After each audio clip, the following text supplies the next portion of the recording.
Hello, good afternoon, everyone. Thank you for joining us this afternoon. This is a wonderful day. It's a sunny day here in Iloilo and in other parts of the Philippines. Whoever's watching, wherever you are, welcome to our third week of celebrating Women's Month. And this is a very important week because we're talking about inclusivity and intersectionality. So this week's series of activities will focus on inclusivity and intersectionality, and the online discussions will highlight the challenges and struggles faced by the marginalized women, such as the indigenous community and women of diverse sexual orientation, gender identity, and expression.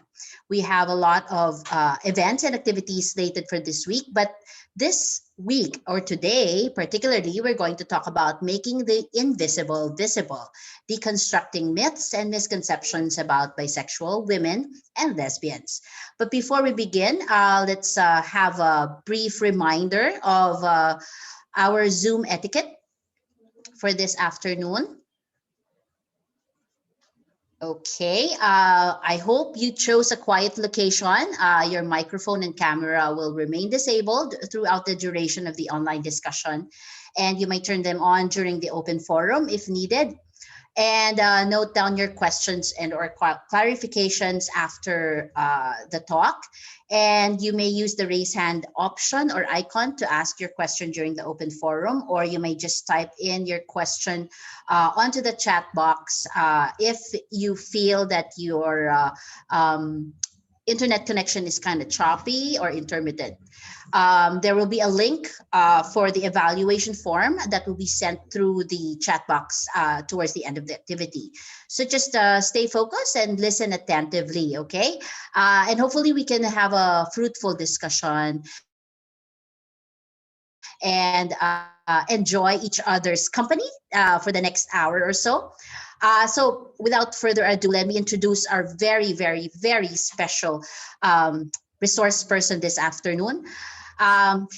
Notwithstanding, of course, she's a dear friend of mine. Ms. Portugues is a graduate of Polytechnic University of the Philippines. She has a master's degree in psychology in the same institution. She is a registered psychologist and psychometrician, a freelance national lecturer and psychology vlogger, and she's known as your millennial psychologist. So if you get a chance, visit her webpage in the Facebook. She's a lecturer of the Graduate School of Polytechnic University of the Philippines and a consultant psychologist at Wellbridge Health Incorporated. She's an active member of the Pambansang Samahan sa Psikolohiyang Pilipino and the Psychological Association of the Philippines LGBT Psychology Special Interest Group, and currently the co-chairperson of the said Special Interest Group. And this particular special interest group of PAP promotes the rights, well-being, and of course, gender equality. She is also one of the core members of the Mental Health PH, a nonprofit organization that promotes mental health and well-being using social media platforms. And of course, she was featured in TV documentaries, news, promotional videos, and radio programs related to her advocacies. She describes herself as a staunch mental health and LGBTQ advocate. Without further ado, my dear friend, my Lodi, Miss Rian Portugues. Magandang hapon, Rian. Hi! Hello, everyone! Hi, good afternoon. Yes. Ayan. So, sige na. Patuloy na natin ang iyong karera. Yes, let's do this. Now, I'll try to share my screen and hopefully nakita natin siya. Okay, go ahead. Feel free to comment lang din if ever may concern. But yeah, nag-share na siya. So is it clear naman? Yes. Okay, thank you. So how's everyone? So before I start my short discussion, kasi it's only 30 minutes, no? Kasi we have at least 30 minutes to entertain or to accommodate your questions related dito sa ating discussion. Making the invisible visible. And I think different itong session na to kasi we have another session yata for trans naman. So another set of speakers naman siya. So we'll focus more on lesbians and bisexual women. Well, actually, no, to be honest, ako din personally, na-observe ko to yung bisexual and yung lesbian women. Usually pag LGBT Pride, LGBT Pride March, o yan, nanonotice ko na usually kami yung quiet, yung quiet part ng ng crowd. So, may ingay, but basically mas quiet kami compared dun sa mga gays. Oo. So, may part minsan na nag-attend ako ng LGBT Pride. And then sabi ko, bakit wait lang? Parang there's something wrong. Parang ang quiet. Pero ang daming tao. Pagkakita ko, uy, puro lesbian yung nasa likod ko. Tapos nagbubulungan lang, nagkakwentuhan. Tatawa pero hindi ganun kalakas. Tapos makikita mo sa another part ng crowd na para makita may mga gays, ang iingay nila, may nagsisplit, may nagagano. Kaya yung mga lesbian medyo tahimik. Tsaka yung sa bisexual, no? So, yeah. Good thing na yan, we'll try to make the invisible visible. And even in social media, you'll observe na mas louder yung voice ng gay. Ngayon nagiging loud na din yung trans visibility. So I think we need to take our space then and to own our narrative na hey, kami ding mga lesbian, no? Kailangan maging visible. Tsaka bisexual women. No? So yan. So before I start, I would like to ask you guys, how are you? So nagkataon na right at this moment, almost 1 year na rin pala tayo naka-quarantine, no? So, how's your mental health? You may type in your answer dito sa ating chat box. So, yeah. No audio. Okay. Sana naririnig ako, no? Oo, may audio naman yata ako. I think you can hear me naman. So, paki-check yung audio nyo, no? So, how are you? Hanging by a thread, sabi ni Miss Ojil. Hi, Ojil! Surviving, but coping. Okay. May pabal pala, but coping. Good, good. Ayan. Forward-looking. Okay. How about others? So, ako so far, yeah, coping din ako. Dapat na maubos yung ko, yung mga strategies ko, no. So every now and then I recharge naman, nagte-take ako ng pause, ganyan, even sa social media nagpo-post din naman ako. Medyo sad pero laban lang. So it seems like most of us are surviving, no? Yan, fighting. So thank you so much, no, for answering my question. You may continue to type or write down your answers dito sa aking chat box. Okay, so syempre, since this is lesbian and bisexual women then, of course, i-highlight natin yung specific din experiences namin or yung common myth and misconception na ma-encounter, no, kapag ikaw ay lesbian women or bisexual women. Pero before that, gusto ko lang din i-highlight syempre yung unique experience ng LGBTs, no? And yung pinaka-common or unique experience as an LGBTQ+, no, is yung feeling inside or hiding sa closet. Most of us kasi may feeling na ganito. So, question lang dito siguro sa mga present lang din dyan. No, do you know how it feels hiding in the closet? For instance, hindi ka LGBTQ+, is there one instance ba sa buhay mo na feeling mo, nagtatago ka sa closet? So it's like, parang closet. It's like you're not being yourself. So how does it feel na ma-feel mo yun na nandun ka sa isang closet? Diba? How does it feel? So sa LGBTQ+, common siya na experience. And when you hide your true self, no, or yung sarili mo doon sa mismong closet na yon, it affects almost all aspect of your life, no? So yeah, we have another, may comment tayo. Super extra sad. Yeah. Ako personally, madedescribe ko yung closet as a very lonely place. Very, very lonely place. And you tend to question yourself, and nandun yung fear. No, super extra sad. Sabi ni Church, feels to have a limitation. Yes, agree. No, kasi, and at the same time, di ba, you're trying to parang calculate your move, no? Kasi parang natatakot ka, baka may mistake kang magagawa if ever. Energy draining. Yes, exactly. So, commonly, yung experience, sa pag-hide natin sa closet, ayan, di ba? Usually, yung description din ng iba, scary, ayan, at the same time, yung mga answers ninyo, tama din siya, no?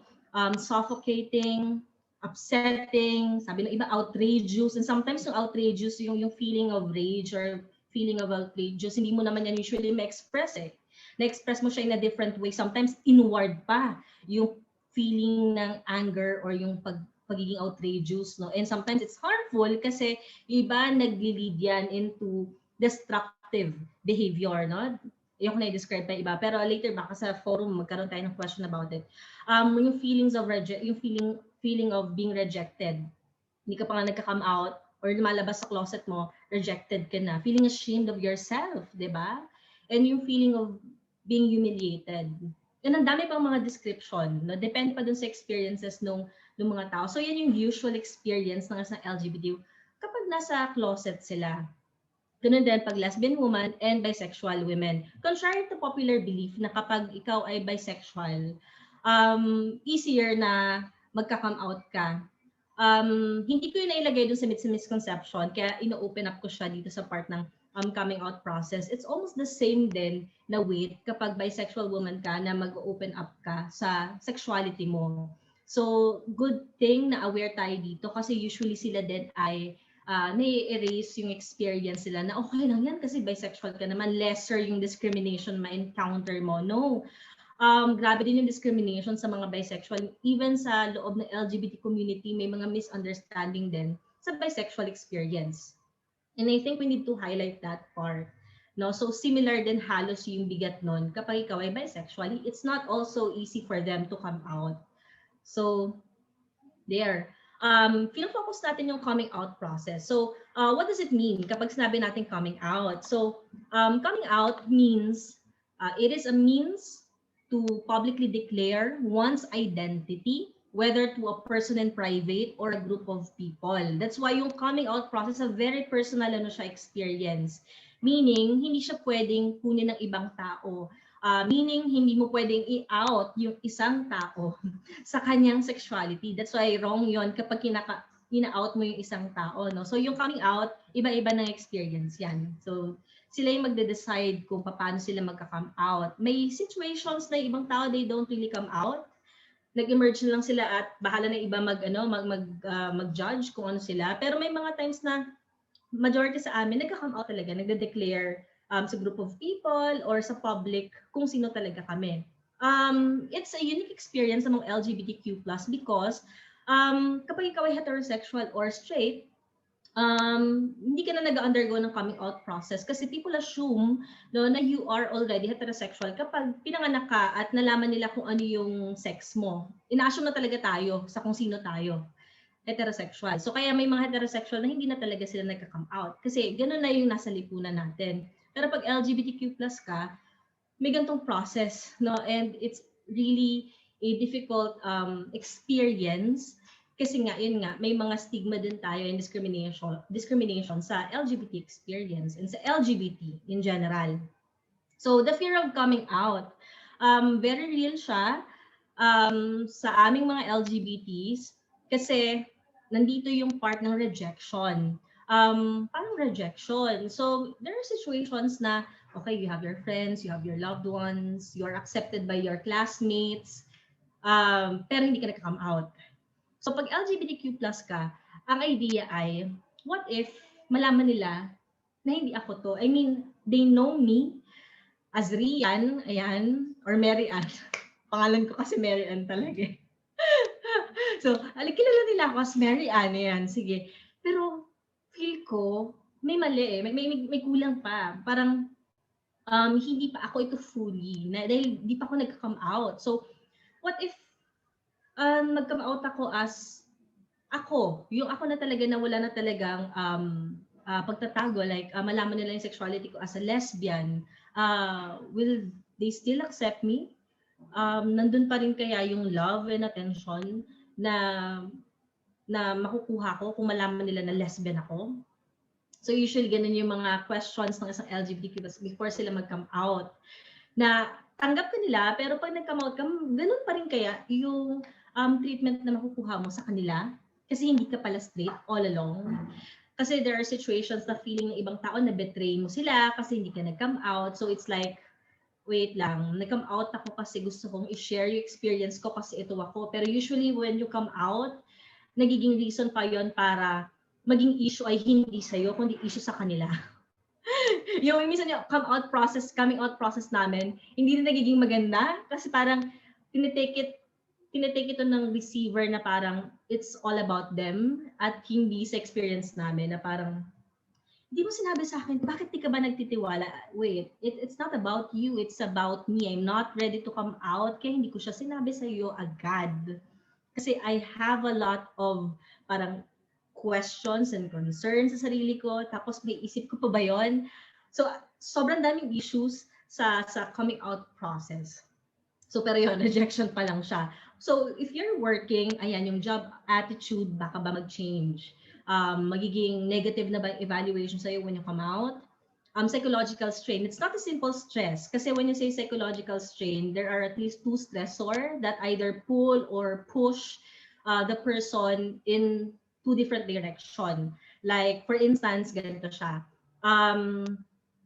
Push and pull, pulling siya or pull, di ba, na different direction. So, halimbawa, yun nga, nagpa-follow ka sa norm. So, isang direction lang yung sinusundan mo, di ba? Madali lang siya.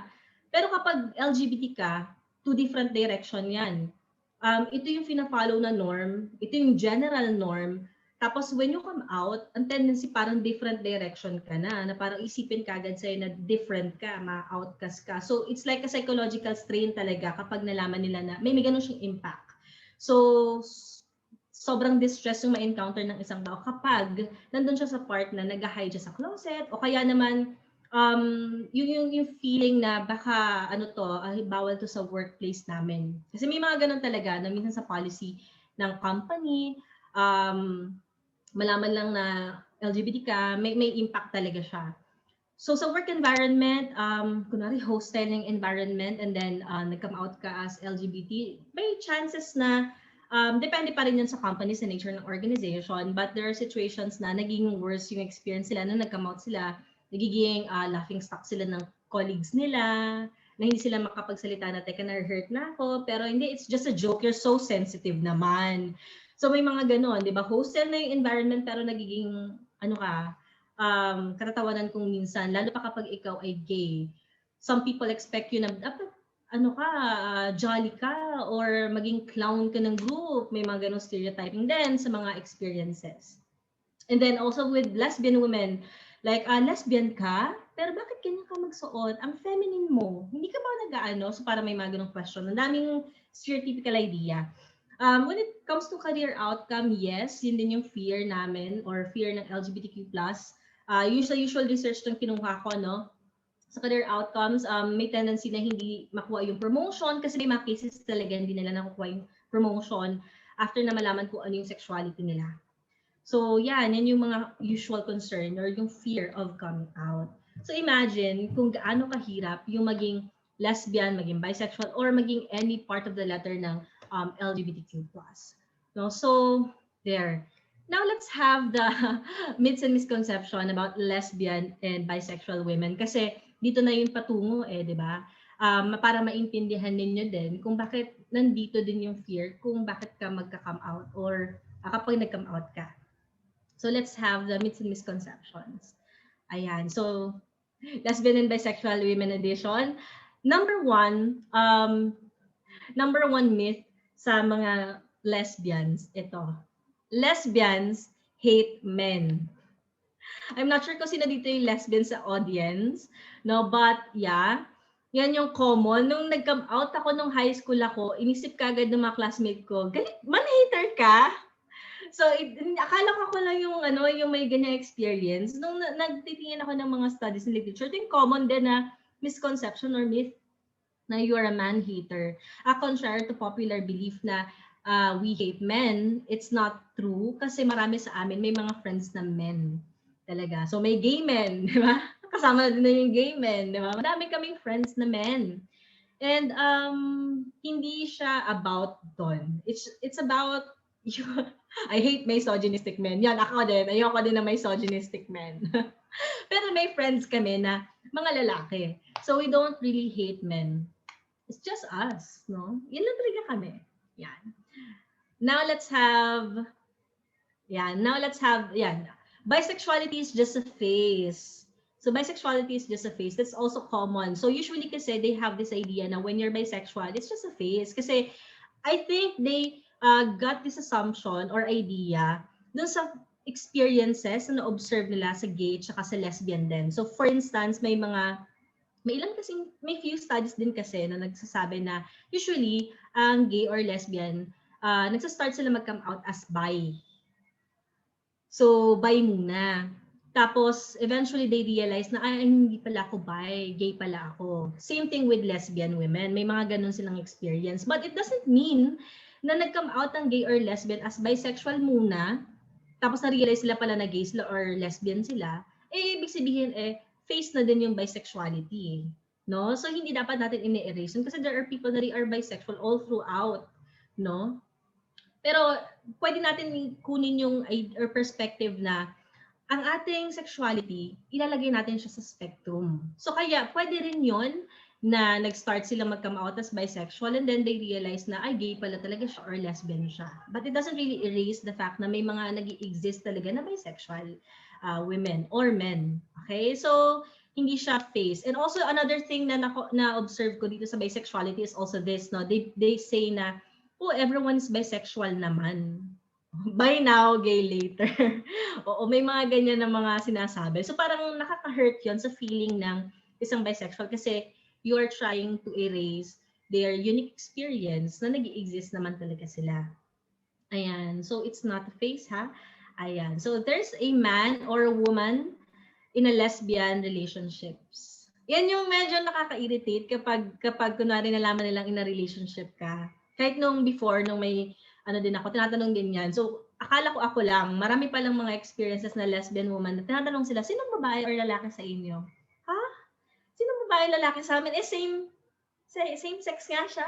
So, bakit mo tatanungin yung idea na man or woman? So, it's like, they think na kapag nasa lesbian relationship ka, merong mas parang lalaki or mas babae. Meaning parang magte-take ng role ng man or woman. Ganon. Usually naman sa relationship ng lesbian, walang ganon. Walang ganon, Mars. Walang ganon, Mars. May mga situation pa nga na pares silang feminine, may pares pa nga na pares na masculine, tapos meron din parehas na, yun sa expression yun, no? And when it comes to role naman, equal. Ganon, equal siya. So, walang magte-take ng man or woman. Medyo weird yung ganon, no? So, ayan. Kaya parang yung question na may man or woman sa lesbian relationship, medyo off siya na question. Kasi walang ganon sa lesbian relationships. Ayan. So, stereotypical yung perspective na yun, parang heteronormative yan na ini-insert sa relationship ng mga lesbian, no? Heteronormative. Ayan. So, bisexuals are accepted in the LGBTQ plus community. So, yan, another myth yan. So, hindi automatically na kapag bisexual ka, accepted ka na kaagad or easier na kaagad yon sa LGBT community. May mga times pa nga yung mga bisexual experience or bisexuals daw, they tend to experience pa nga daw yung mga hostility daw within the community. May mga ganon. So, hindi siya totally agad-agad na ganyan. And even sa lesbian din naman, hindi pa porket na lesbian ka or gay ka or ano ka, accepted ka agad sa community. Kasi minsan sa community namin, may ilan na hindi sila masyadong informed sa SOGI. So, yun yung mga medyo hindi ganun ka-accepting. Pero marami sa amin, majority naman sa LGBT community, very loving and accepting. Very very few lang naman din yung ganyan. Ayan. Pero hindi siya automatically accepted kagad, ha? So, walang ganun na perspective. And then, common to. Lesbians are sexually abused as a kid. So, kaya ka naging lesbian kasi someone abused you. Ayan. Parang connected siya dun sa man-hater. So, this is actually weird. I don't know kung paano nakuha ng mga tao yung ganitong idea na kapag ikaw ay lesbian, ay sexually abused ka. Actually, sa gays din, may ganyan din silang perspective na namolest siya halimbawa, kaya ka naging gay or kaya ka naging lesbian kasi gay ka. Kaya ka naging lesbian kasi na-abuse ka, parang ganyan.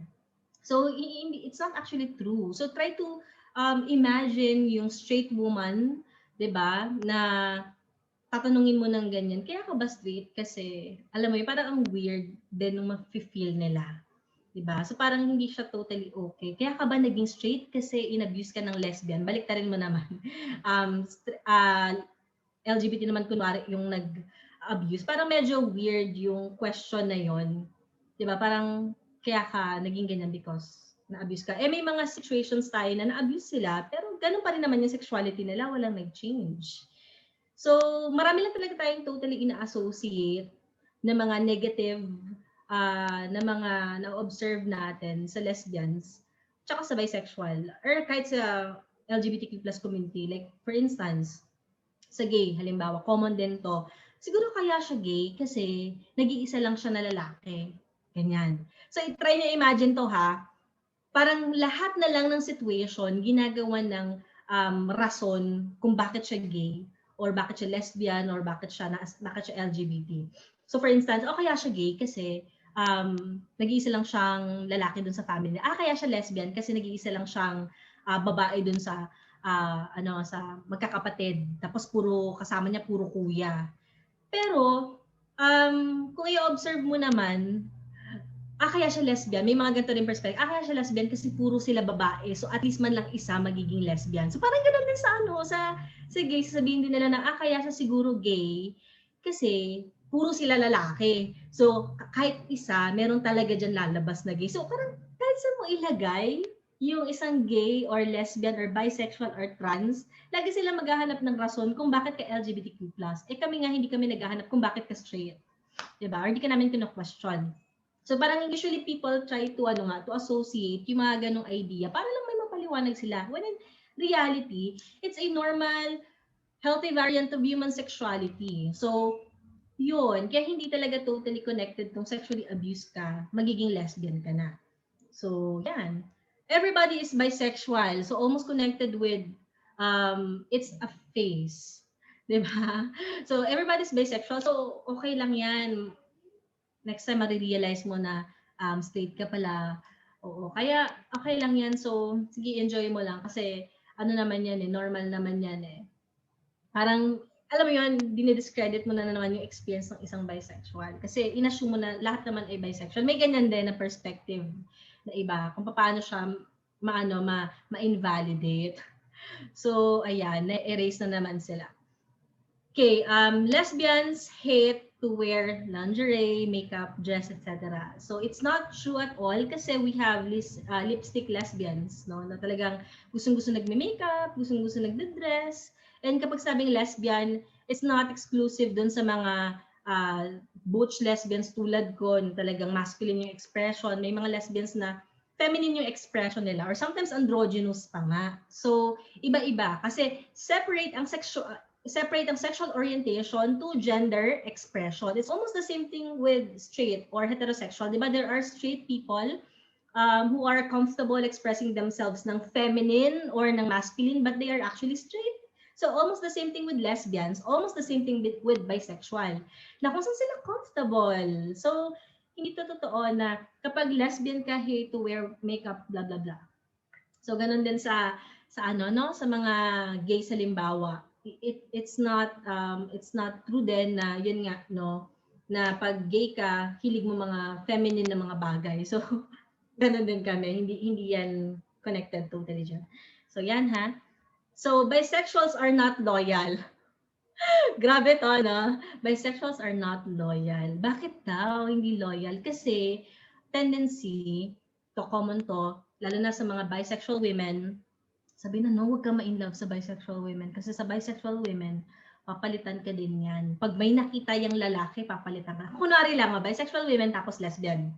Kapag may nakita yung lalaki, iiwan ka niyan.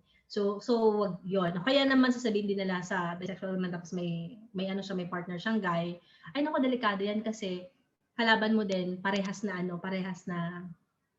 sex, no? Nakakagusto din siya sa babae. So baka iwan ka din yan or ipagpalit ka kapag may nakitang maganda. So imagine yung experience ng pagiging bisexual, hindi rin siya easy kasi may mga ganyan silang misconception sa mga bisexuals, no?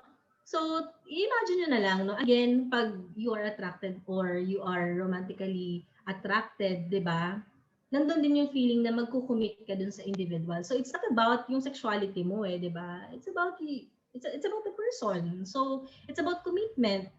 So, tanggalin natin yung mga ganong misconception na kapag bisexual is automatically loyal.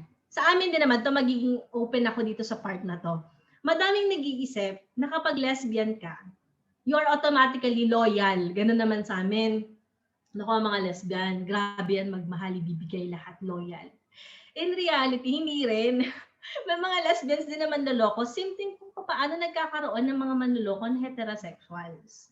So, yun. May mga misconceptions din talaga tayo. Pero yun yung magandang misconception naman para sa lesbians. Pero gusto ko pa rin basagin yun kasi hindi naman lahat, no? Nakaka-pressure yun. Charot. Anyway, joke lang. Pero loyal naman ako. Marami naman sa amin loyal talaga. Next. Women who like women or lesbians, yan, especially bisexual women, are willing to take part in your threesome. So may mga ganyan silang iniisip sa sa lesbians and sa bisexual women. Tendency, no, para in-objectify yung mga kababaihan sa ganitong idea. Yung mga napapanood natin siguro sa, sa porn, na parang nakikita natin pares babae, tapos may lalaki doon. So, ito yung perspective na based doon sa, in-objectify yung lesbian and bisexual women. Yan. Kaya may mga chances minsan kapag lesbian ka or bisexual ka, may mga lalaki sa yung lalapit tapos sasabihin, is it true na lesbian ka or bisexual ka? Baka naman di mo pa na-try kasing lalaki. Sila yung mga ganong type of people na mag-aasa yun ng ganyan. So, yon, ino-objectify yung pagiging lesbian tsaka pagiging bisexual. So, ganun, diyan nakuha yung idea na to. Ako naman usually, ang sinasagot ko kapag ganyan, ako sasabihan ng ganyan. Sure ako na na lesbian ako. I mean, bakit mo naman nasabi yun na parang dahil hindi ko pa natatry yung lalaki? Ikaw ba natikman mo ba? Parang sure ka na okay ikaw, try mo kaya muna, di ba? Kasi parang sure ka. So, ganun minsan na parang sagot, no? So, mananahimik siya minsan. So, parang kung ano na feel niya na na-experience na parang uncomfortable feeling, it's the same thing na uncomfortable feeling as a lesbian kapag tinatanong mo ng ganun yung isang tao. Di ba? Bakit mo naman tatanungin na, are you sure na lesbian ka? Are you sure na bisexual woman ka? Baka di mo palang natatry. Kasi may mga idea din tayo. Pag bisexual woman ka, may iba doon na wala silang experience talaga sa guy, tapos meron silang experience lang sa women. But it doesn't mean na wala silang experience dun sa guys, ay ibig sabihin na erase na din yung perspective na bisexual siya kasi siya yung nag-identify sa sarili niya. So, sabi ng mga bisexual, hindi yun necessarily na ma-experience mo kasi nafe-feel nila yun sa sarili nila.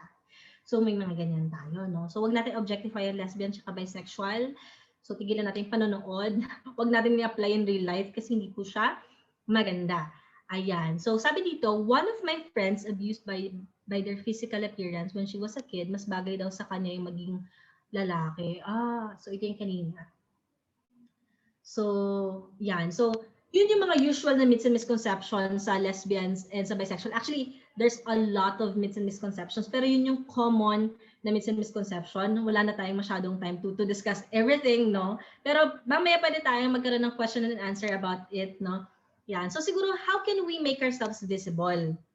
Kasi ang daming naka-attach na myths and misconception. Ang dami din mga issues or concerns sa pagiging bisexual woman o kaya sa pagiging lesbian woman. So, paano nila ma-identify yung mga iniisip nilang gano'n na mali? So, yun. Paano natin malalabanan yung mga ganong klase ng mga maling paniniwala, no, sa lesbians and sa bisexual women? So, kaya ang question dito, paano natin gagawing visible yung ating mga sarili?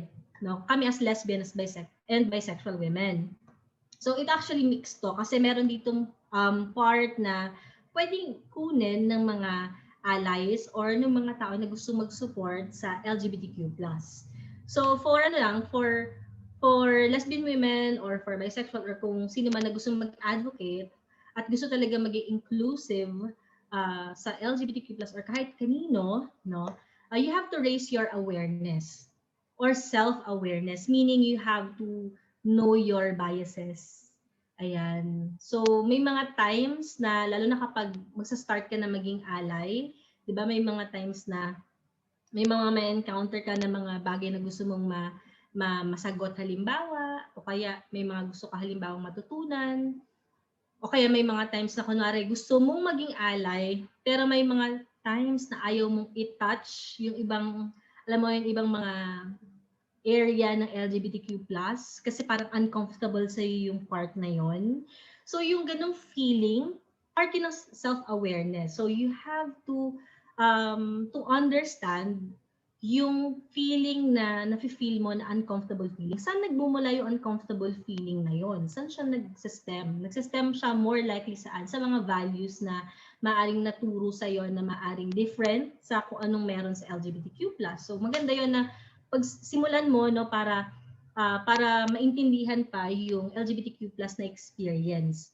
So you have to raise your flashlight of self-awareness. Ano ba yung mga biases mo? Ganon. O kaya naman, yun nga, self-awareness din, kapag ito bang question na to na nasa isip ko, kapag tinanong ko ba to sa kanya, ano kaya yung mafe-feel niya? So example din yun ng self-awareness.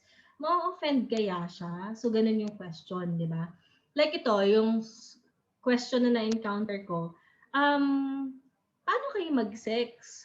So yung question na ganun, di ba? Parang random person ka, tapos tatanungin mo sa akin yan. So parang same thing kung ako sa'yo, tatanungin kita, paano ka makipag-sex? So yung parang ganun, self-awareness yun di ba? Na parang, teka, pag tinanong ko to, sa isang tao, ma-offend kaya siya? Ano ba mafe-feel mo kapag may isang tao na nag-ask din sa'yo ng ganong question? So yun, you have to raise your self-awareness. You have to put yourself doon sa situation ng isang tao. So have empathy. Kasama din ang self-awareness sana, di ba? Ayan. So for LGBTs naman, it's important na you own your narrative. So sa amin as lesbian and bisexual, important na ino-own namin yung narrative namin. And tinitake up din namin yung space namin. Tulad ngayon, like tinitake up ko tong space na to, binibigyan ko yung sarili ko ng chance to share at least yung experience namin sa inyo.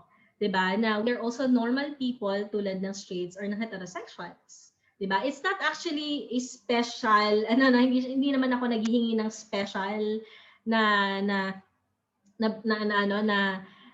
hindi naman to special right or hindi naman to special, I think. Siguro kaya lang nagkataon din na nagkaroon ako ng spot sa ganitong situation kasi for so many years, maraming mga lesbians before me at bisexuals before me na talagang na-oppress, na-stigmatize at na-discriminate. At ito na yung chance din namin to own our narrative and to take our space para malaman ng iba na nandun pa rin nakadikit yung mga perspective na nakakapag-oppress, nakakapag-stigmatize, nakakapag-discriminate ng bisexual at saka ng lesbian women. So yan. So ginagawa lang namin ngayon na mas maging visible at mas maging maingay para eventually, kapag nalaman na LGBT ka, hindi na siya issue. Kasi hindi naman dapat pinag-uusapan, di ba? Kasi again, tao lang din naman kami, tulad ng normal individual. So parang aim sa future sana, na kapag nalaman na ikaw ay lesbian, maging bisexual or gay, wala nang meaning. Alam mo yun, ganun na yung parang, okay, regular person. So what? Diba? Parang wala na. So sa ngayon, issue siya, pinag-uusapan siya, kaya kami nagkakaroon ng spotlight kasi timely pa din siya at marami pa rin mga beliefs na siguro somehow kailangan natin na paano ba? Ang hirap sabihin. May mga beliefs pa din na nakakapang-stigmatize, nakakapang-oppress, nakakapang-discriminate, ganon. So make sure to use appropriate and inclusive language kapag tinatry natin na maging inclusive or maging visible. So if we're trying to advocate for LGBTQ+, lesbian or bisexual or kahit anong part ng mismong letter na yon, 'di ba? So make sure na ginagamit natin yung inclusive na language. So instead of saying na parang yung usual na chairman, 'di ba? Sabi ng chairperson, 'di ba? O kaya yung usual na ginagamit natin. Sino yung boyfriend mo? Yan, usual yan. Sino yung boyfriend mo? So, inclusive language. Sino yung partner mo? Diba? So, instead of using sino yung boyfriend mo, ina-assume mo kagad na yung babaeng kausap mo, boyfriend ang meron siya. So, kung gusto mo maging inclusive at maging sensitive, pwede mo siyang tanungin as, sino yung partner mo? So, ikaw din na someone na nag-advocate for LGBTQ+, ikaw din, pag nagtatanong ka sa iba, nagiging visible ka, tinitingnan ka ng mga yan eh, kasi di ba nagiging visible ka? So, tulad ko, so, pag natatanong ako sa ibang tao or kaibigan ko, sino yung partner mo? So, pag nag-share din ako, ginagamit ko kadalasan partner na term. Ayan. O kaya couple. Sa ano nga, sa practice na nga ng psychology eh, pag may therapy, hindi na siya tinatawag usually na parang very meron kasing term before na na hindi ganoon ka-inclusive, pinalitan na siya na couples therapy. So parang instead na family therapy na naka-anchor doon sa part ng parang heteronormative na perspective, minsan ginagamit na ngayon ay couples therapy. Kasi whether kung same sex yan or hindi siya same sex or opposite sex, applied siya. So yun, use appropriate and inclusive language. Yan. If we are advocating for LGBTQ+, o kaya naman ikaw ay nagiging visible na. Ayan. So, pag nagiging visible ka, important yan. Then also, kapag nagiging visible tayo, para mas maging visible pa tayo, we have to support LGBTQ+ na mga cause o kaya mga events. Ayan, para mas lumakas pa siya. Especially ito, kapag ikaw ay straight, super powerful to kapag sinusuportan mo yung LGBTQ+. Yan. And also, be an ally. No, kung gusto natin maging visible yung LGBTQ+ rights, yung lesbian rights, trans rights, bisexual rights, no, maging maging supportive tayo at maging ally tayo ng mga meron sila na pinaglalaban or may mga cause or may mga events. So yun, we need allies na magsusuporta din sa amin para mas maging visible pa kami at alam mo yon, mas magkaroon na ng equal rights next time. Kasi sa ngayon wala pa tayong equal rights. So ito lang yung ilan sa mga ways to make ourselves visible. So hindi namin siya kaya mag-isa. We need actually your help, no, para mas ma-boost pa tong visibility na to.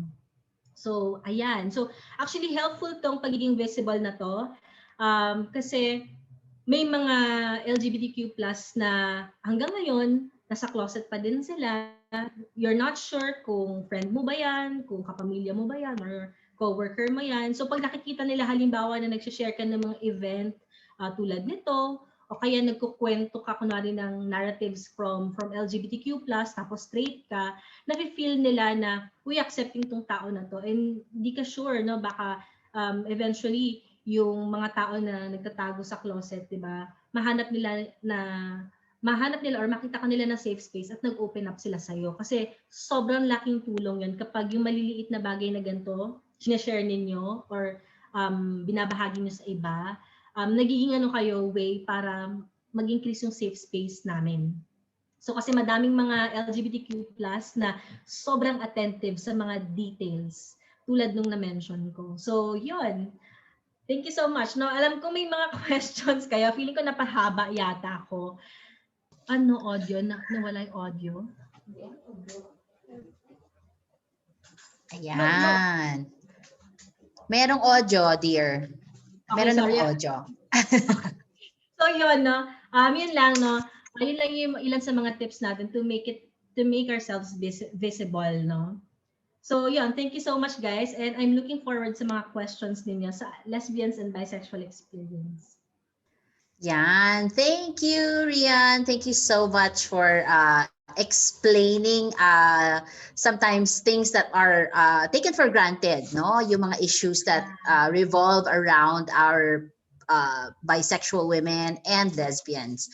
But before we proceed, I guess while they're coming up with their own questions, I would like to acknowledge the presence of our participating agencies and institutions. Of course, our UPV constituents, thank you so much for joining us this afternoon. The PPA or Port Management Office Panay Guimaras, UPLIPAD, UPV Discursos, RMSU KC Student Government Organization, and PSABE PPG, UPV Samahang Psikolohiya, Western Visayas Medical Center, Population Commission Region 6, hello, NCIP Region 6, College Editors Guild, DepEd Schools Division of Guimaras, Capiz State University, DAR Region 6, Batangas State University, mga fans mo to riyan. ADU SAS Graduate School, Iloilo Pride Team, hello. JBLFMU Molo, Angeles University Foundation, ayan, at fans club na rin to. Guimaras State University, PPDO Capiz, DICT Western Visayas Region Office, SDO Bago City, that's in Negros, DepEd Division of Sipalay City, and BIR Iloilo. Diba? Ang daming ganaps. Thank you so much, everyone who's here. Thank you for participating. Now we can welcome questions for our wonderful resource speaker this afternoon. O, ang dami, di ba? Actually, last night, before this, nag-ano ako, experiment ako. Nag-post ako sa, kasi walang trans, di ba, na visibility. Nag-post na ako sa TikTok ko about trans visibility naman. So, I'm actually waiting dun sa comment section kung sinong magpa-comment. Ready. wala nagpa-comment. Sabi ko, ba't ganun? May mga times ka kahit social media, kunwari may nag-post, tapos nag-comment lang ako, question mark, or question lang, wala naman ako, di man mga away. Pinubura nila yung post nila. So, bakit kaya? Medyo, ano ako, ayaw nila. Sila sa'yo, dear. Ayaw sa akin. So, baka may gusto dito, baka may gustong mag-ask ng question, ganyan. Na-adjust natin siya. Yan. Is there anyone who wants to ask a question from our participants here in Zoom?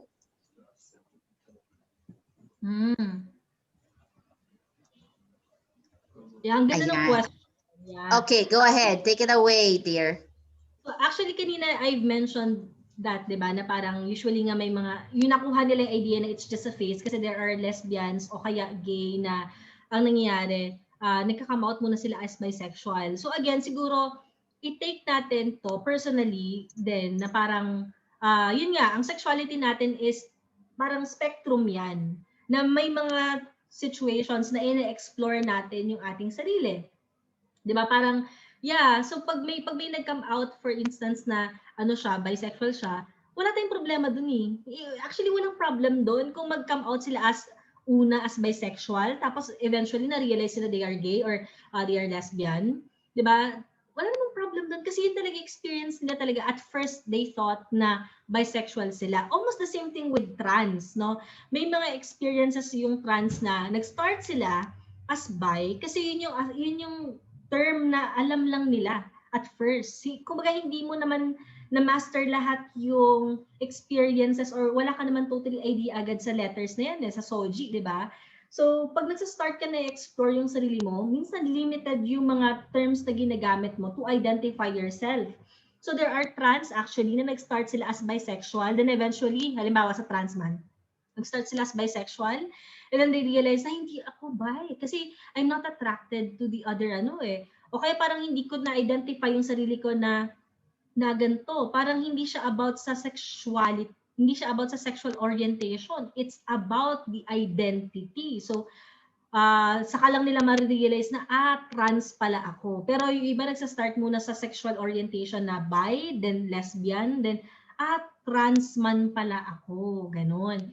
So, it's not about yung idea na yun, no? So, I think, mas i-increase dapat natin yung awareness natin at saka yung i-educate natin yung sarili natin kapag sinabing sexuality, it's in a spectrum na parang it takes time for someone to identify themselves kung ano man yung letter na comfortable talaga sila, na kung sino talaga sila kasi normal yon na hinahanap mo talaga yung sexuality mo kung minsan kung ano talaga yung nasa sayo. Di ba? Pero yeah, may concept, yan yung concept na kung bakit na-erase kung minsan yung bisexual. Kaya ngayon, kailangan natin i-correct yung idea na yun na there's nothing wrong kung mag-start sila na mag-identify dun sa mga letter na yun muna or sa pagiging bisexual muna. Tapos, nag-come out pala sila eventually as gay o kaya naman ay as lesbian. So, pwede natin i-treat yun na something na, okay, good thing, na na-realize niya. Hanggang doon, ganun lang yun. So, hindi na natin sabihin na, walang bisexual. Hindi ganun dapat yung perspective na, so pag gano'n, ibig sabihin face lang talaga yung bisexual. Huwag tayo magkukonclude ng ganun kasi nga, may existing na bisexual talaga. Almost the same thing sa ganito kung bakit minsan naaasar ako sa iba, no? Na parang ine-erase naman yung experience ng pagiging lesbian. So sabi, For instance, parang they watch one episode ng MMK. Ayan, ang sabi ganito. So yung sa palabas ng MMK, parang there's a gay tsaka lesbian na parang bida, no? Sabi, opo, pwede naman pala ang bakla tsaka tomboy na magsama. So may, alam mo yun, pag lang sasabihin sa'yo na, opo, pwede naman pala ang lesbian sa mga bakla, ba't di mo i-try doon? Parang may mga nagka-question ng gano'n, kasi na-generalize nila yung unique experiences ng ibang tao. Not knowing kung yung tao na ba yun ba ay aware doon sa soji na tinatawag. Kasi what if na gano'n yung kanilang gender expression but they are actually bisexual. Gets? O kaya naman, ganun yung kanilang parang orientation, they identify as gay or lesbian, pero yung totoo pala ay trans man and trans woman sila. So, totally normal yun. Diba? Pero again, wala tayo sa posisyon na i-invalidate din yung experience nila if they identify as gay or lesbian. Ang problem doon, yung mga manonood na gina-generalize yung unique experience ng mga bida dun sa palabas sa experiences ng lahat ng lesbian at ng gay.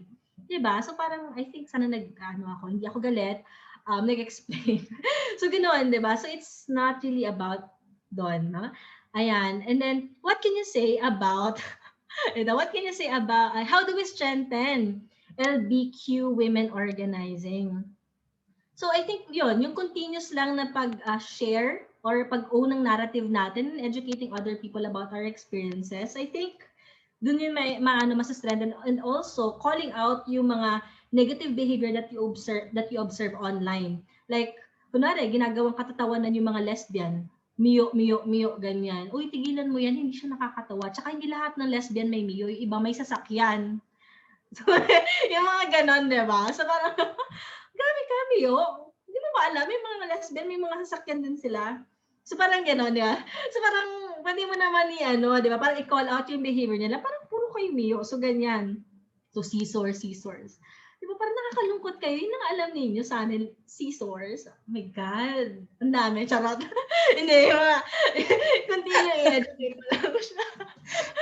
Grabe, sorry. Ang kalat. Ang kalat ng hugot mo, dear. O, ayan. Okay. But yes, of course, I just want to add to that's also nice to link up with legitimate non-government organizations or NGOs, no, na who can help you organize. It will be a process, but it's not impossible because we have many groups here locally and even nationally, no, that promote and that support bisexual communities and lesbian communities as well. Yes. So yun, pag-organize, better to collaborate with legitimate organization. How you have to research yung organization kasi may iba dyan. Basta. Next. Yeah. Okay. Good afternoon. Pwede mag-ask, paano nyo po i-describe or define ang pansexual from bisexual? Okay. Bisexual, di ba? Either. Kaya nga bi, di ba? Either doon sa lalaki or sa babae na nag-identify as man or woman. Sa pansexual, so hindi lang siya basta so any of the letter, pwede siyang magkagusto sa lesbian, alam mo yun, sa gay. If I'm not mistaken pwede sila magkagusto sa lesbian, sa gay, or sa any of the letter. So hindi siya exclusive lang doon sa, alam mo yun, pagiging straight. So parang ganun siya. Kasi for instance, lesbian ako. So nagkakagusto ako, pwede sa lesbian, pwede sa bisexual. Basta ina-identify ko na woman, gets? Basta nag-identify siya as woman, so pwede ako magkagusto doon. Okay? Pero sa pansexual, it doesn't matter kung ano yon. Sa kanya, pwedeng lesbian yun, or gay yun, or alam mo yon. So hindi nagmamatter yung mismong identity ng isang tao. So mas sakop dito yung hindi lang sa identity, kasama na din yung sa sexual orientation. 'Di ba? Nagigets mo yung idea na na-mention ko. So pag kunwari gay, 'di ba? Nagkakagusto lang ang gay sa same sex, like sa nag-identify na man. So sa pansexual, it doesn't matter kung man yan o woman yan, na basta pasok doon sa pagiging lesbian or pagiging gay. Kasi di ba may mga bisexual woman, nagkakagusto sila sa straight man o kaya sa sa same sex, lesbian. Gets? So either. So sa sa pansexual, mas malawak yung kanya. Nakukuha mo ba yung idea? So tell me kung confusing siya ha, kasi ganun siya eh. So hindi lang siya about dun sa identity, pati sa sexual orientation somehow, pasok siya dun. Oo. Kaya siya pan.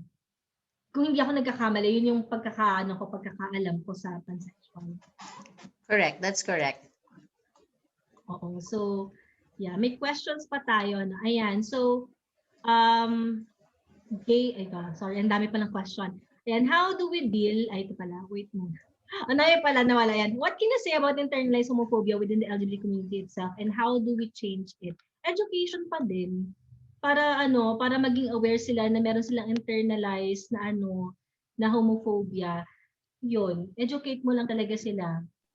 Pwede mo siyang kausapin, 'di ba? I think yun talaga yung way eh. O para maging sila, maging open, hindi yung parang awayin mo din. Kung ikaw ay may idea na may internalized homophobia siya, better to educate that person kaysa yung awayin mo siya, mas lalo siya magiging resistant, so mas magiging hostile siya.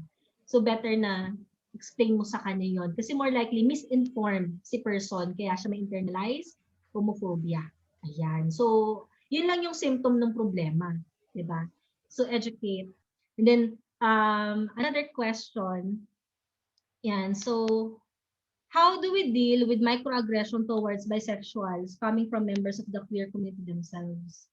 Sa microaggression, call out pa din yung behavior. So, yun, yung continuous na pag-call out ng mismong tao, hindi yung pag-cancel sa kanya, pag-call out ng behavior niya. Ay, alam mo ba, nakakadagdag ng stigma yan sa mga bisexual na erase yung experience nila. You're invalidating their experience. So, better na ganito yung gawin mo. So, yun, iko-call out mo talaga siya. Next is, hello, I would like to ask if the term gays or lesbians should be used instead of homosexual because there's nothing inherently sexual with being part of the LGBTQ+. Does this distinction better ba? Oo, pwede naman. Oo. So, okay naman na gamitin siya. Oo. So, may mga times lang kasi na parang ginagamit din yung term para i-explain yung part na yun. Pero generally naman ginagamit yung gays tsaka lesbians. Oo. Ayan. How can we say that parents have big role on gender sexuality of their children? At what age the girl children na they need to be guided, especially in making their own choices?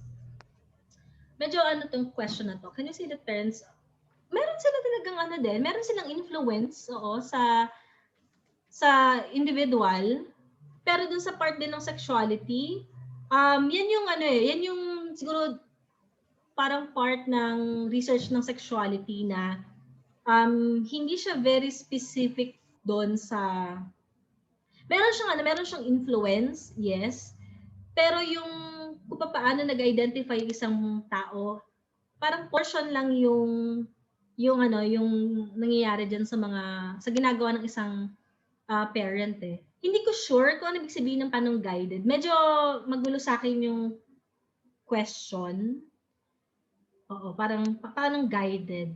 At what stage the girl children or siguro children in general na they need to be guided, especially like siguro educating them about their sexuality or guiding them about sexuality. Siguro nga. Okay, so in general sa sexuality, parang sex education, pwede 'yon, 'di ba? Na parang sa start tayo as, 'di ba, usually sa mga bata, part doon yung you have to identify yung specific parts of the body, 'di ba? Yung parang eyes, nose. You have to you have to check kung ano yung level ng bata din. So age appropriate, yes. Age appropriateness, tapos increasing na lang din yung pag-educate mo sa kanya. So after mag-start din sa pag-identify lang ng mismong mga parts of the body, including yung genital niya, include mo na din doon syempre yung pag-set ng mga boundaries niya. Pero yung sexuality, medyo hindi pa ganun yon pasok sa children na siguro pag na siya, pag papunta na dun sa stage ng puberty usually, pwede mo na ma-open up about yung sa sexuality kasi usually dun nagsa-start silang mag-identify na magkaroon ng crushes. Ayan. Kung saan sila nagsa-start na magkaroon ng crushes, yan, usually doon nagkakaroon ng confusion yung ibang mga bata na parang nagkakaroon siya ng crush halimbawa sa ganito, sa kuwari sa same niya, 'di ba? Medyo confusing 'yun sa kanya. So pwede ka magkaroon ng education doon sa part na 'yon. Kung kailan sila nagkakaroon ng development ng crushes, kapag meron ka na na-observe sa anak mo halimbawa. So kasi iba-iba din sila ng stage or specific age kung kailan sila nagkakaroon ng crushes. So basta pag nagkakaroon na sila ng idea about crushes, pwede mo na silang i-educate ng konti tungkol sa sexuality nila na yun nga, yun, babae, lalaki. Meron din tayong yan, lesbians, meron din tayong mga gays. Kung paano mo siya in-explain. Actually, usually ina-underestimate natin yung mga bata pagdating sa sexuality. Sila yung pinaka-accepting when it comes to sexuality. Wala silang hate, wala silang hate. Madali silang maturuan. Actually, yung may hate, yun pa yung may mga na-establish na talaga na concept kung ano ang babae at lalaki. Pero sa bata, madali sila makaintindi. Parang sa racism, ganun din. Sa racism, di ba, usually natuturo yan kapag sa early stage. Di ba, na sinanay mo sila na ito dapat, puti dapat, parang puro ganon. So, pero kapag yun nga, nade-develop na yung sa sexuality, nagkakaroon ng crushes, doon na siguro mag-start ka mag-explain na may babae, may lalaki, meron din ganito mag-express may mga lalaki din mahilig sa pink or mahilig na ganito magsuot may mga babae din na mahilig magsuot ng ganyan. Tapos may mga babae din nagkakagusto sa ganyan. Kung may mga question siya kung may mga question siya. Pero kung wala pa naman siyang question, okay lang na wag mo munang i-open up kasi baka hindi rin siya ganun pa ka-ready. So depende din 'yon, depende din siya. Basta pag nag-ask ang bata, sagutin mo siya. Parang sa sex, di ba? Kung kunwari may mga bata nagtanong, Ma, what is sex? O pag nagtanong ng what is sex, explain mo na kung ano ibig sabihin ng sex. Ang sex ay kapag ang vagina or kapag gamitin mo na yung language ng Filipino, kapag ang lalaki, di ba, ay nakipagtalik sa babae, nabubuo yung bata. So, pwede mo explain kung paano yung sa genital without syempre describing ng detail, pero explain mo lang yung ganong part. Kaya dapat, explain mo na din yung setting ng healthy boundaries para alam niya din na protektahan ang sarili niya kapag may possibility na alam mo na may mang harm sa kanya. So, yon, pag nagsa-start ka sila mag-ask ng mga difficult questions tulad nun, pwede mong sagutin ng directly. Pero kung hindi pa naman, pwede wag mo muna open up. Pwede ka lang mag-start na mag-explain ng mga gender expression, kahit doon muna, saka na yung specific na sexual orientation, kapag nakikita mo na ready na din siya. So hopefully na nasagot ko siya. Ayan. So, yun.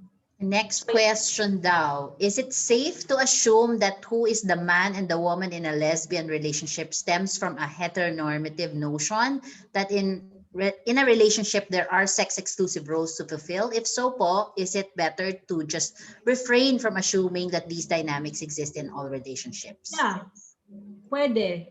Na gano'n na lang, i-assume na lang natin yon na i-refrain na lang din natin yung ganun. Kasi sa ngayon, kahit sa heterosexual relationship, di ba, may times na mas dominant yung babae or parang responsibility na parang siguro mas may control siya over dun sa guy. Pero it doesn't mean na lesser yung guy.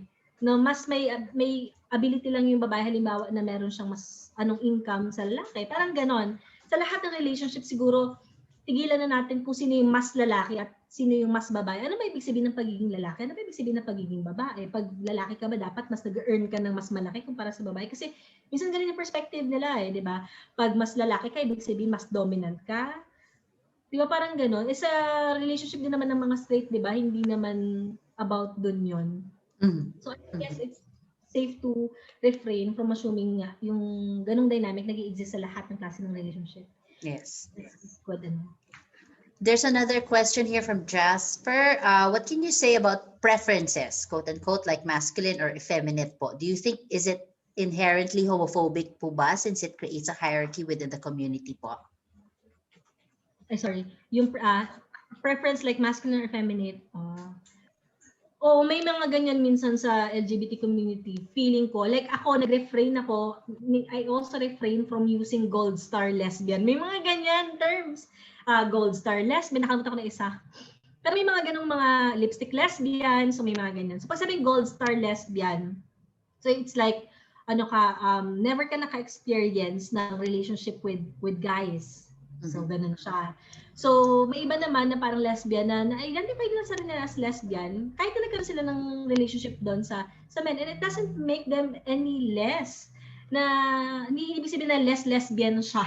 Dahil nagkaroon siya ng ganung klase ng experience. Ito parang weird. So, yeah, ganun din sa mga gays na may mga time na ganyan nga na parang kapag kunwari effeminate ka, lesser ka, or pag mas masculine ka, mas okay ka. Kaya di ba may mga gays na they tend to yun, nagpupunta sila sa gym, nagpapalaki sila, ayaw ng ibang mga, ayoko dyan kasi mas, siya, mas effeminate siya sa akin. May mga ganon minsan sa mga gay community. Kaya minsan sila din mismo, kino-call out nila yung ganong behavior ng other gays. So kaya importante na, yun nga, in-educate natin yung bawat isa kahit sa loob ng community. So, yun. Yeah, and there is nothing wrong with being effeminate. Femininity or being effeminate, it does not mean you have less quality. If you really unpack the question, no, nagagaling yan sa ating, yung very archaic notion or very traditional notion that being feminine is weak, no? So, hindi siya tamang alignment, kumbaga, when it comes to using that kind of stereotype, because it depreciates the value of the person. It doesn't matter pag effeminate ka or masculine ka or mas brusko ka, mas marami bang muscles riyan ikaw kesa sa akin? Ayun, does it make you stronger? Does it make you stronger than I am? 'Di ba? So femininity per se is strength, 'di ba? Hindi naman siya, it doesn't make you less of a person or less of value or quality if you become effeminate. Yeah. And I don't think na homophobic din naman siya. I don't think na homophobic. Pero siguro may hierarchy, oo. Pero hindi naman siya directly homophobic agad kapag may mga preference. Kasi minsan may mga preference din naman talaga tayo. Pero hindi siya pagiging homophobic. Yan, yung issue na to, gusto ko pala i-expand sa idea ng trans women. Kasi may mga super straight tayo ngayon. So, ang mga super straights, sinasabi nila na hindi daw sila transphobic. Sinasabi lang daw nila yung preference nila. Like, sasabihin nila, kasi ganito ang preference Explain ko lang So, preference, ganito.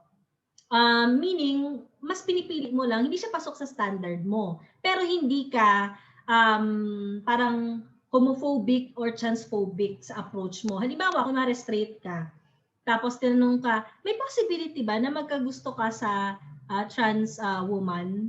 Or parang ganyan, may tendency ba na magkagusto ka? Well, I respect yung mga trans woman, pero di ko sure kung parang ako ang akin ay cis, pwede, pero trans, I'm not really sure. Parang ganyan, pwedeng ganon, di ba? Parang inclusive ka. Sinasabi ko lang na mas ka sa cis, pero I respect yung mga trans. Or I'm not really sure kung magkakagusto ako kasi hindi ko pa siya na-experience.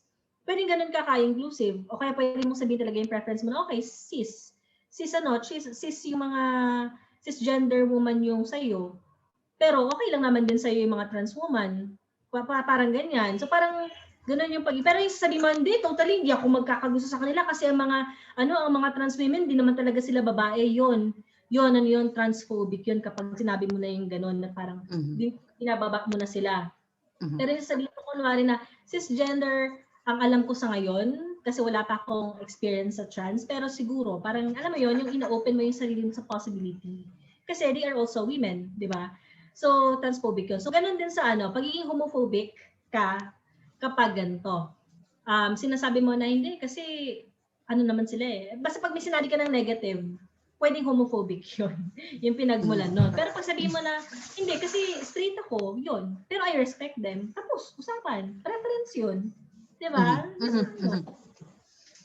Okay, ano daw ang is the bisexual daw considered as silahis in our local term?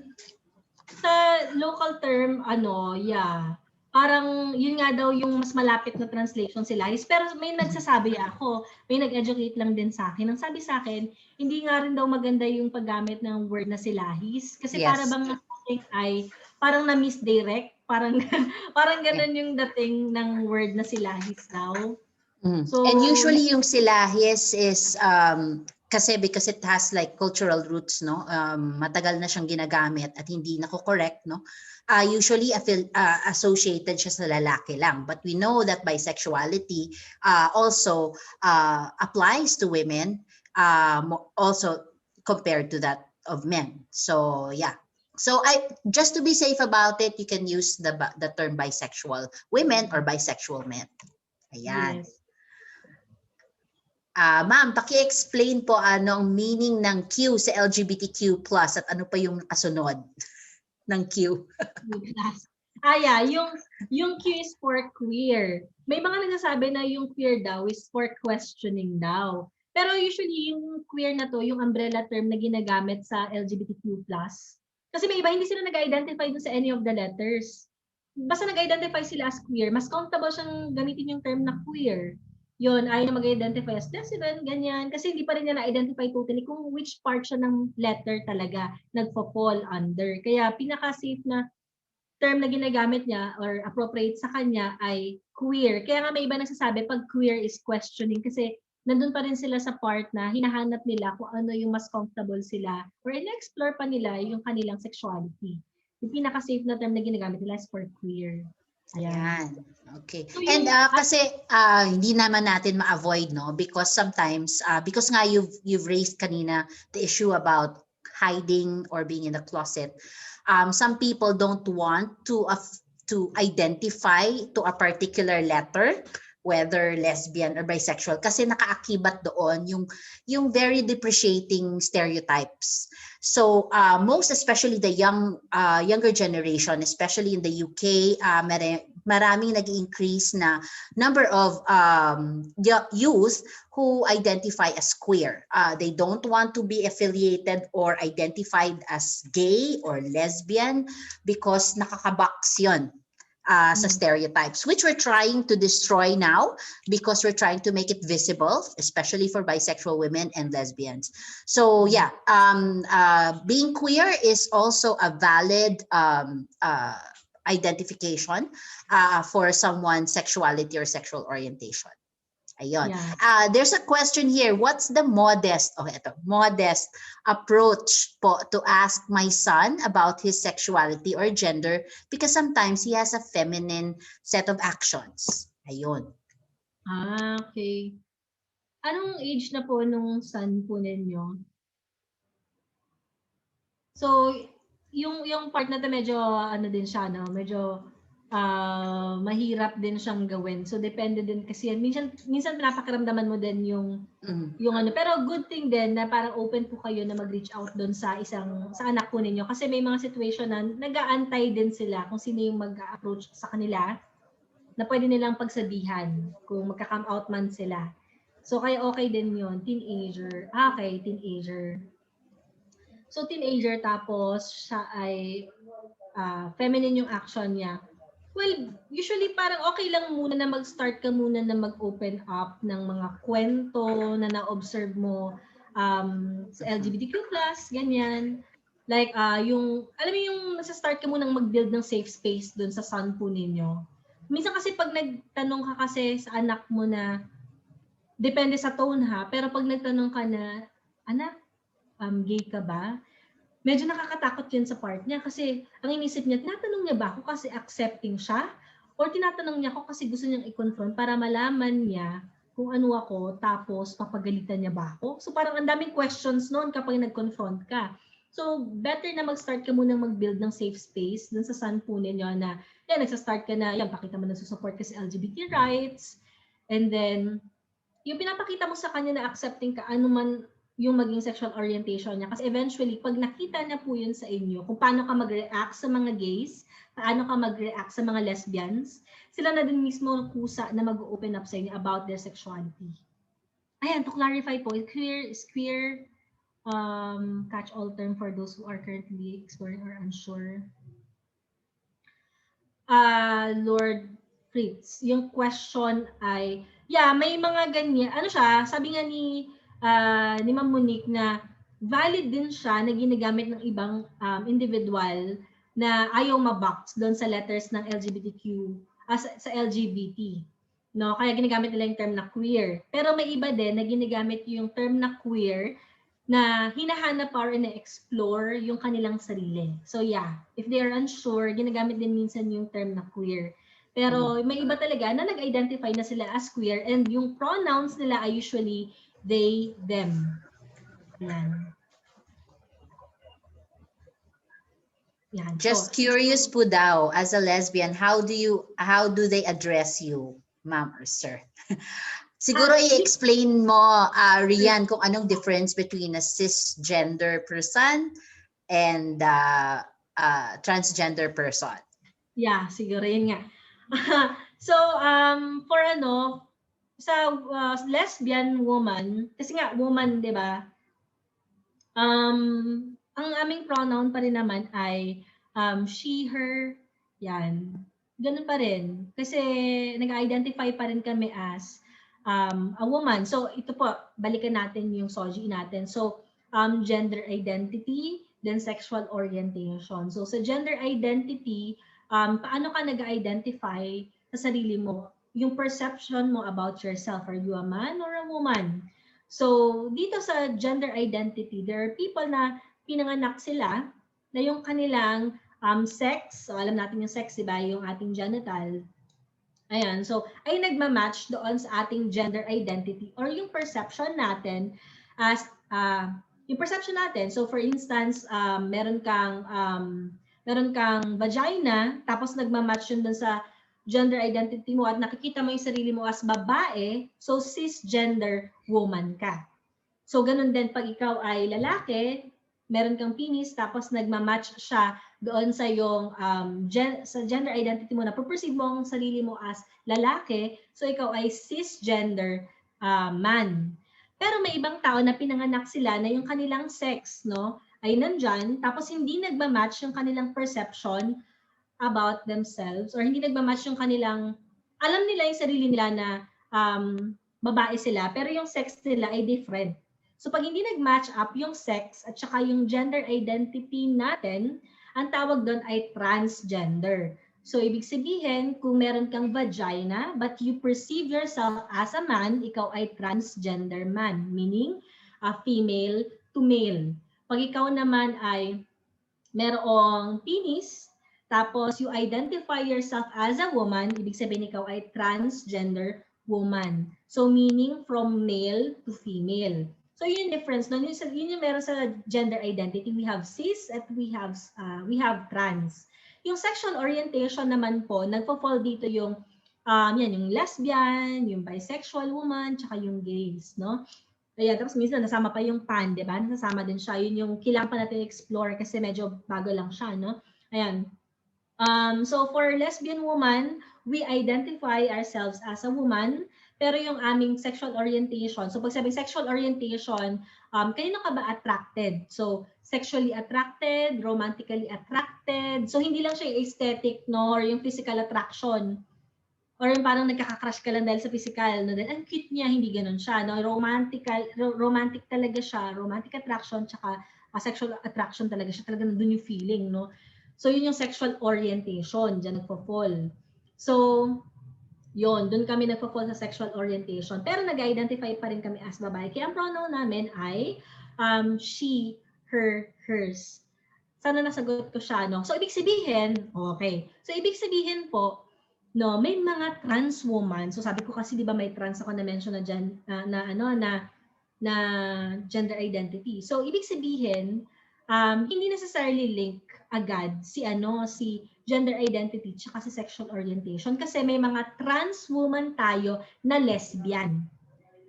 'Di ba? So ibig sabihin, pag sabing trans woman, biological sila, no? Biological na male but they identify themselves as a woman.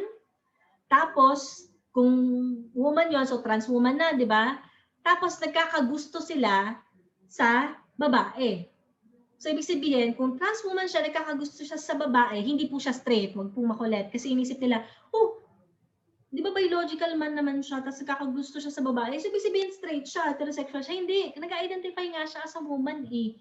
So, kung nagkakagusto siya sa babae, ang tawag doon, technically, ay lesbian. So, trans woman, lesbian. At meron po tayong halimbawa, nandito sa Philippine setting si Angie. Si Angie Mead. Tama ba Angie Mead King? Tama ba? Yep. Angie Mead King. So, yon, di ba? Kinasal siya dun sa isang model, tapos nag-identify siya as trans woman, tapos sila pa din naman kasi attracted lang siya sa babae. So, siya ay transgender woman, lesbian. Yun. Ayan. From pronouns, biglang nagpunta sa gender identity. Pero kasi So yung na dinidiscuss yun. yes. There's a question here. Paano ko po i-educate yung mas nakakatanda sa akin na pinupuna yung pamangkin ko na wag maglaro ng pambabae o galaw babae? Hindi ko po kasi alam kung paano ko sasabihin dahil inaaral ko pa po dati yung kung ano ang LGBTQ. Pag ganyan, pwede mo i-mention sa kanya na walang kinalaman yung laruan. Kasi mga bata, hindi naman sila masyadong doon hindi sila stereotypical sa mga laruan. Tayo lang na mga adults yung masyadong ganyan na nag-iisip na kapag naglaro siyang panlalaki, pambabae, magiging gano'n na siya. Hindi. Diba? Tulad yung sabi kanina ni JV ba yun, naglalaro siya ng shark, magiging shark na ba siya? Diba? O ikaw ba mama, mahilig ka maghalaman, naging halaman ka ba? Char. Di ba gano'n? Mga bata, hindi sila, porque naglalaro ng pambabae o panlalaki, ay mag-identify na sila doon sa mismong nilalaro nila. Oo, kasi may iba naman, naglalaro ng baril-barilan talaga nun. Naging gay pa rin naman. Ako naman, naglalaro naman ako ng Barbie doll before.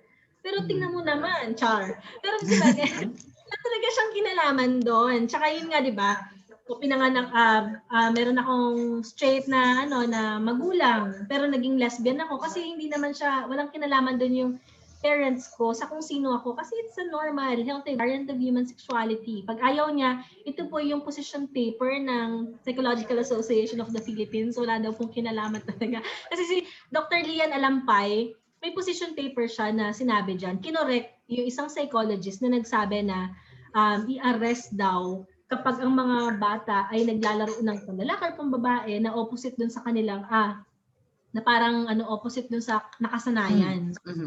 Talaga yun, wala talaga siyang kinalaman even sa psychological research. Developmental psychology. Siguro i-joke mo na lang. Minsan yung mga matatanda, daanin mo na lang sa joke. Wala po yung kinalaman. Tamo nga si mama naglalaro naghahalaman, di naman naging halaman. Ng shark, magiging shark ba siya? So, kamo hindi naman sila ganun dun sa mga laruan na yan. Nag-enjoy lang sila. Gusto lang nila mag-enjoy. So, gano'n. Diba? Sometimes, mas kailangan pa nating i-educate yung matatanda, no? Compared sa mga kabataan. Kasi at the end of the day, we actually, or adults or older adults, tend to manipulate, diba? Yung socializations, kailangan ganito kasi babae ka. Or kailangan ganito kasi lalaki ka. Ito yung dapat na activities, ito dapat na roles, ito dapat na toys, no? Or things that you need to use kasi babae ka or kasi lalaki ka. And that in itself is very poor gender responsive parenting, no? We need to ensure that our children get the potential learning experience regardless of gender, no? So kailangan niya talaga ma-experience or ma-explore yung varied toys to enjoy the learning experience. Hindi naman siya nagde-dictate kung ano yung sexuality niya at the end. It doesn't have a correlation. And I guess there's another question here from, ayan, ang comment ni Ma'am Sol, gendering products is mostly a way to market them to appeal to certain sectors. So let's normalize not putting gender associations on clothes, toys, and objects. Yes, Ma'am Sol, true. And the last question from Ma'am Ojil, a question in relation to this, when we say that we are fluid, does this apply to both sexual orientation and gender identity? We often hear narratives of LGBTQ communities and allies of being fluid. I think it applies din pati dun sa gender identities. Oo. Both sexual orientation and gender identity. Kasi sexuality, pag titignan mo siya as a whole, sakop yun lahat. So yeah, yun siya. But it doesn't mean na fluid siya, meaning at any point in time, talagang mag-change. Parang ever-changing din naman siya. Relatively permanent. Parang personality din. Relatively permanent pa rin naman siya. Pero yun nga, nag-start pa rin tayong ma-identify yung sarili natin. Like last time, parang meron isang news na 90 years old siya, na-identify niya yung sarili niya eventually as a gay man. So, ganon. Ganon minsan katagal, di ba? Yung Yeah. Wala siya pong deadline. Wala pa siyang end date or starting date. It is always a case-to-case basis. It's very unique to the person who's experiencing the process. Even in coming out or even at all aspects of the experience of being LGBTQ. Ayan. And do you want to answer more questions? Eto, last na lang po. Okay last lang. na lang. Hello po. How can I take away fear from a 2-year-old who always defends himself na hindi ako bakla every time he realizes na naglalaro siya ng Barbie or use umbrella? Ayan. Okay. Oh. Siguro before ko sagutin yan, may question si Ma'am Wilma. Ano po bang tamang itawag sa isang lesbian ng kanyang pamangkin, tita or tito? Kasi kung siya ay lesbian, so usually naman, yun din, appropriate din naman yung tita. Pero kasi may iba, ang na-identify nila sa sarili nila ay lesbian, pero mas gusto nila tawagin sila na kuya. I think it's better pa din to ask the person kung ano yung mas appropriate sa kanya para mas tama yung pag-address. Yes. And then, take away, how can I take away a fear? Ayun, 2-year-old, no? Kasi nga, sinusuway siguro nga talaga siya doon kapag bawal yan gamitin kasi. So yan, nagsa-start na magkaroon ng problem yan, yung bata, kapag lumalaki na siya. At ang tendency, nagkakaroon na rin siya ng stereotypical idea sa kung anong pagiging babae at pagiging lalaki. So, para ma-remove yan, pwede mo sabihin sa kanya na, it's okay to play naman. There's nothing wrong. Pero, if ayaw mong ng Barbie, that's okay. But wala namang masama kung maglaro ka ng Barbie. Okay? So, pero kung mas gusto mo yung yung toy gun or yung car, okay lang din naman. Pero there's nothing wrong din kung maglalaro ka ng Barbie. Parang gano'n. Yes. Yung parang na-assure mo lang siya na there's nothing wrong sa Barbie. Ganun. Yes, and I think you need to also educate the older, the adults surrounding the 2-year-old kasi baka doon nakukuha, no? Nasa-socialize siya doon sa idea na being maglalaro ng ganito ay automatic bakla na siya. So it does not follow. So I guess you also need to make it a teaching moment and a learning moment for the adults surrounding the 2-year-old.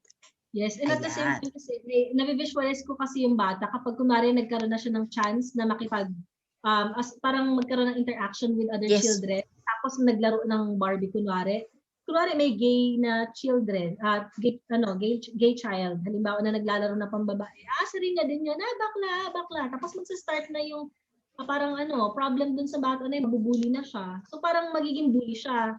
Diba? Dahil lang dun sa naturo sa kanya. Na parang isipin natin na parang parang wala naman masyadong problema. Hindi, pero problematic yun pag nasa eskwelahan na siya eventually. So we need to correct it. As early as now. Ayan. So we had a very good discussion.